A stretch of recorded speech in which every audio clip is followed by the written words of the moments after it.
Navbatdagi xabarimiz ham joriy yilda tavalludining 689 yilligi nishonlanadigan Sohibqiron Amir Temur merosini targ'ib etishga taalluqli.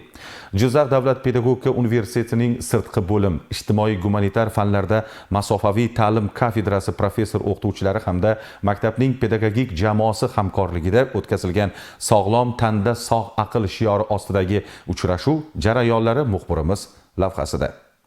Pedagogik ta'lim sifatini oshirish va pedagog kadrlar tayyorlovchi oliy ta'lim muassasalari faoliyatini yanada rivojlantirish chora-tadbirlari hamda O'zbekiston Respublikasi Prezidenti tomonidan ilgari surilgan 5 muhim tashabbus doirasida tashkil etilgan ushbu uchrashuvda Jizzax davlat pedagogika universiteti pedagoglari, maktab o'qituvchilari hamda yuqori sinf o'quvchilari ishtirok etishdi. O'yingohda jam bo'lgan maktab o'quvchilariga dastlab dunyo tarixidagi mashhur sarkarda va davlat arboblaridan biri bo'lgan atoqli yurtdoshimiz Amir Temur Qo'rag'oniy hayoti, o'z davrida bobo imizning markazlashgan davlat tuzishdagi tarixiy jasorati haqida atroflicha ma'lumot berildi. Shu bilan birga o'quvchilarni kelgusida yurt koriga yaraydigan, ilmga chanqoq yurt farzandi bo'lib voyaga yetishdagi mas'uliyat hamda tashabbuslari tilga olindi. Uchrashuvning davomi milliy sport o'yinlariga ulanib ketdi.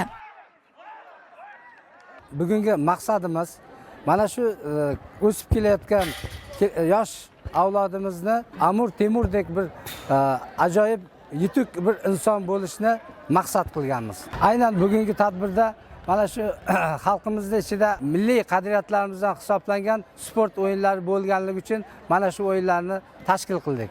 O'zbek xalqining madaniy merosi va qadriyatlarini o'zida mujassam etadigan arqon tortish, tosh ko'tarish kabi musobaqalar milliy sport o'yinlarida o'quvchilarning shijoati va chaqqonligi sinovdan o'tdi. Ta'kidlash kerak, bu jarayonlarda nafaqat o'quvchilar, balki pedagog o'qituvchilar ham o'zlarining faolligini namoyon etishdi.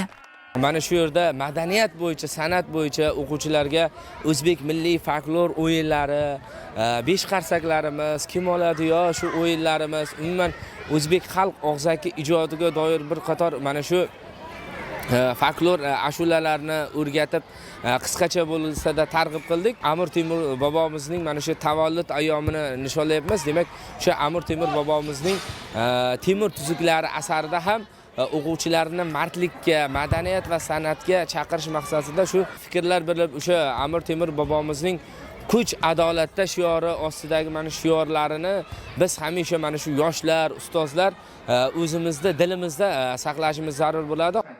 Intellektual salohiyatni rivojlantiruvchi, bilimdonlik, mantiqiy fikrlash hamda jamoaviy ishlash ko'nikmasini oshiradigan aqliy bellashuvlardan biri. Zakovat intellektual o'yinida har biri 6 nafar ishtirokchidan tarkib topgan 4 ta jamoa 20 ta savolga javob berishdi. Shu asnoda hozir javoblik, topqirlik iqtidori sinovdan o'tdi.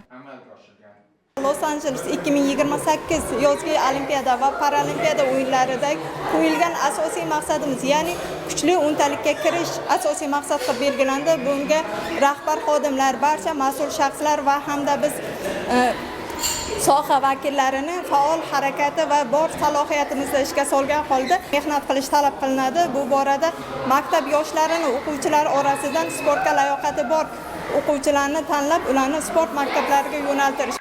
Sohibqiron Amir Temur tavalludining 689 yilligi munosabati bilan yosh avlodni madaniyat, san'at, jismoniy tarbiya va sportga keng jalb etish maqsadida o'tkazilgan uchrashuv yakunida faol ishtirok etgan o'quvchilarga tashakkurnoma hamda esdalik sovg'alari topshirildi.